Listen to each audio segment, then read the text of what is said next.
Multi-threading, you've heard me talk about it, you've heard me share insights. I want to give you the proper way, and I'm giving you a success story today about my interaction. I'm going to walk you through a specific situation, and hopefully this can help you when it comes to multi-threading being effective in your organization. Check it out. Hey, everyone. Welcome to another great episode of the Sales Evangelist Podcast. I'm your host, Donald C. Kelly, the Sales Evangelist. And I'm so excited for another great episode. I'm so excited to be here with you today.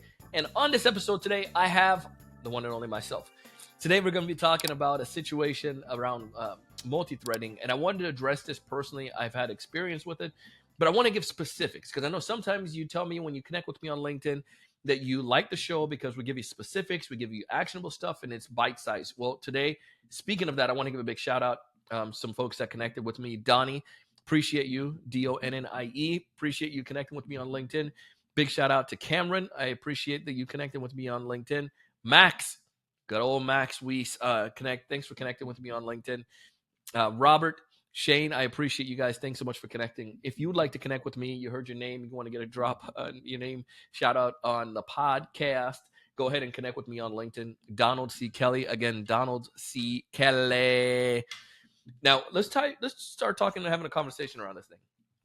So check this out. I had the situation, and multi-threading, if you don't know, multi-threading is where you're working with multiple individuals within an organization and trying to break into the organization. You're going with multiple paths. The challenge that we find most sales reps is, and this is something I came across, and I had to address it myself personally back when I first started multi-threading. What if is someone going to get mad at me that I'm reaching out to multiple people in an organization at the same time? Am I being a player, so to speak, right?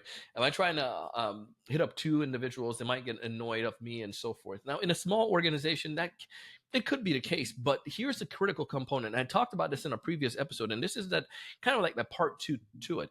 When you reach out to someone within an organization, you need to make sure that you're not giving the same exact value proposition. If I'm saying the same exact thing that I'm saying, depending on let's say you're reaching out to a small business. If I'm saying the same exact value proposition, in our case, a blindside challenge, a blindside idea, I'm saying the same thing to the CEO as I am to the marketing director, I'm going to lose because the problem is CEO problem is not the marketing director's problem.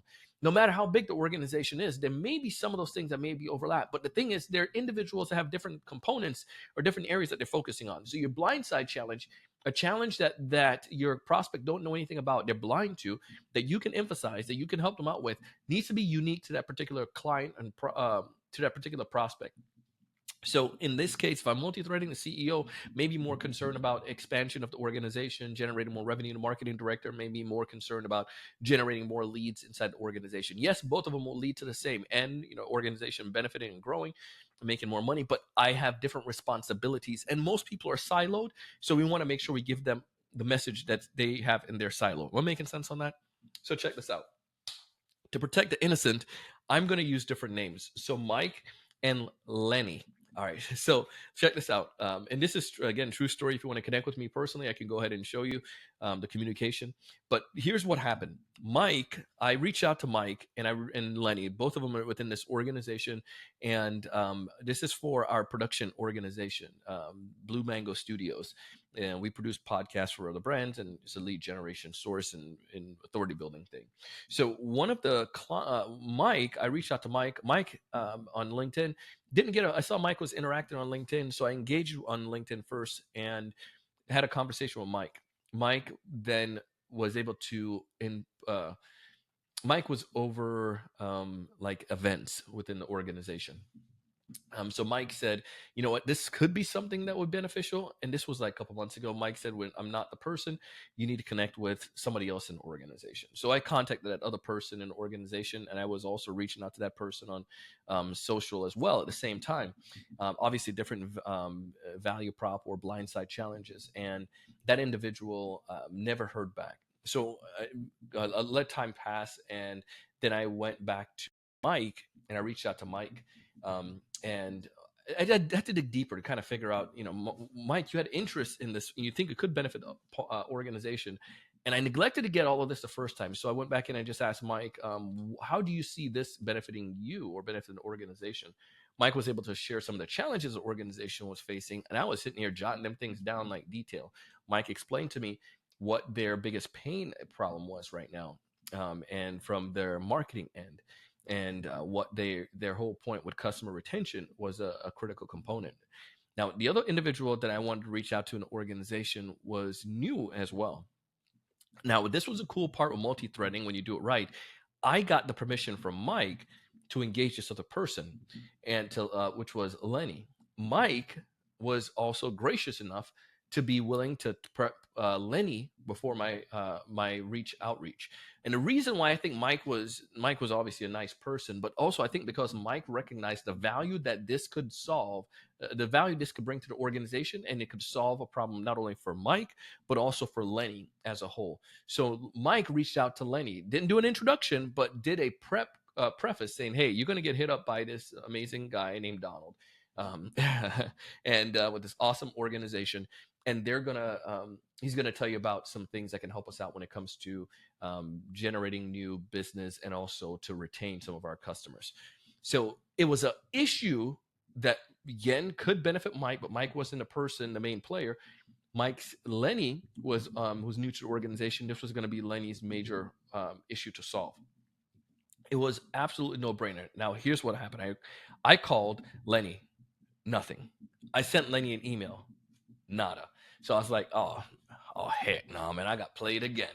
But what I did though, I tried to do something different, and I sent a video message. I sent a video message, and then I also sent a LinkedIn connection request. And in both of those instances, I was able to reference my conversation with Mike, which was able to help me to get further down the path, right? So um, a week or so passed, with 2 weeks pass, and then all of a sudden I get a reply from Lenny. Guess what it said? Lenny replied and said, "DK, listen, I'm interested. Yada yada yada. We had some other stuff going on in the organization. Does these two times, one of these times, work for you?" The time was then booked. Now, and we have an appointment and so forth. Now, let's go back and diagnose what happened here throughout the whole process. Yes, I did reach out to two individuals at the same time. No, they didn't get upset. Yes, they could benefit, the solution benefits organization. Um, no, I didn't give the same value prop to each of those individuals that I was reaching out to. One of them wasn't ready, and that's okay. Didn't fit. But my person, my Mike, quote unquote, this champion or initial champ, was able to then guide me and help me to navigate. Was able to get Mike to be able to, from the generosity of his heart, Mike was able to then introduce me, prep me before I reached out to Lenny, and Lenny was able to have see the value in what I had to offer. I got detailed insights from Mike that was able to help me with the Lenny conversation. Now I have two people in the organization. It makes it even much better. Now I can get a third person to at least connect with them in the organization, and this may be the CEO at this point, because they'll see that I'm connected with two other critical employees, two chiefs, so to speak, in that organization. This is multi-threading. And the fact is, it's what I think about multi-threading. I think that people fail often is because they're using a generic message and they're not necessarily reaching out to the individuals. They're hoping they tell themselves, like I did in the past, if I reach out, they might get upset, and I don't want that to happen. I'd rather just wait one at a time. But we have something that's of great value. We have something of great worth, and we need to make sure that we are taking advantage of the opportunity to tell the world about that. And right now people are just so busy, so sometimes you might reach out to a prospect and you feel like, well, they're going to get mad because of the email. Listen, they probably don't see that email because they have so many other things going on their plate. So it's important that you're not only mindful of that you're not putting words in the prospect mouth because of your things that you're thinking in your head, and fears that you have, but give them the opportunity to tell you so. Now, the last component is I want you to be mindful of the messaging. Don't give the same message to each prospect, even if they're in the same organization. They have different roles. And we talked. There's an episode I have coming up with Stan, and you're gonna see that where he uses utilizing AI to help him out. Let me tell you, I think it's coming up to in a day or so. Um, it's gonna drop on the 14th. And here's the thing. So 3 days, was it 3 days from now? But here's the thing that that I want you to get from that episode. Stan, he on Friday, Stan mentions in that episode that we can utilize AI to be able to get insights or to get the voice of the customer before we reach out to them. And if you're reaching out to two individuals in an organization, copy their LinkedIn, about me section or about their roles or whatnot, and put it in chat and get the voice of the customer and explain your challenge that you're trying to face, and see if the chat can help you or AI can help you to be able to understand what issues most pressing for them. You can validate that with someone in an organization like I did with Mike, and then use that to further conversation with other key economic buyers in the process. I'm telling you, it's not that difficult, but the key that it just takes a little bit of work, a little bit of time on your part, but it makes such a big difference. Listen, I want you to thrive and succeed. I'm giving you the playbook. I'm giving you the secrets. I want you to be able to take advantage of these things, but they work. I don't want you to sit back and say, "Well, it doesn't work. It's not going to work in our industry." Baloney. Don't believe that garbage. You don't know unless you try, and I want you to try. It's going to work every single time. No, but the problem is the thing is, you're not going to know unless you do it, and I need you to do it, because the more shots you take on goal, the higher chances you have of scoring.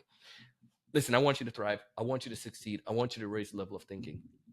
If this episode resonated to you, go on LinkedIn and drop me a message. Say Donald, title it Multithreading. If you're not connected with me or you're just sending me a message, just say Donald, Multithreading. Love the episode, and tell me what you loved about it. I want to make sure I'm giving you content that's really going to help you. And I'm not giving you theory. These are things that I'm doing on a day-to-day basis. And I still sell for my organization, and we're building up our podcast production agency, just like we built up TSC, our sales production company. And so it's fun. So I'm out there selling as well and getting my hands even more dirtier. I love it. I want you to thrive. I want you to succeed. I want you to raise the level of thinking. Most importantly, I want you to go out and do big things. I'll see you on the next one.